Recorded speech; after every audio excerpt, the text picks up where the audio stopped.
ధనుసు రాశి జాతకులు, మీ యొక్క 3 కోరికలు తీరబోతున్నాయి. ఏమిటి ఆ కోరికలు? ఏం జరగబోతుందంటే లక్ష్మీదేవి యొక్క అనుగ్రహం కలగబోతుంది. ప్రతి మనిషికి కోరికలుంటాయి. కాని ఎవ్వరికి ఆ కోరికలు అంత త్వరితగతిన నెరవేరవు. అయితే ఆ నెరవేరే అవకాశం ఈ రాశి వారికి వచ్చేసింది. ఎవరైతే ఇల్లు కట్టుకోవాలి అనుకుంటున్నారో ఖచ్చితంగా ఆ కోరిక నెరవేరబోతుంది.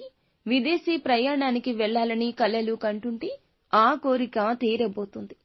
నూతన వాహనాలు కొనుక్కోవాలని ఎవరైతే అనుకుంటున్నారో ఖచ్చితంగా ఆ కోరిక నెరవేరబోతుంది. ఇదంతా లక్ష్మీదేవి యొక్క అనుగ్రహం. మీరు చేసిన మంచి పనుల వల్ల మీకు పొందినటువంటి మంచి వరం. అయితే ఇంకా ఇతరత్రా ఎటువంటి సందేహాలు సమస్యలు ఉన్నా ఒకసారి మా గురువు గారినైతే సంప్రదించండి. మీ సమస్యల సత్వర పరిష్కారం లభిస్తుంది. అంతా మంచి జరుగుతుంది.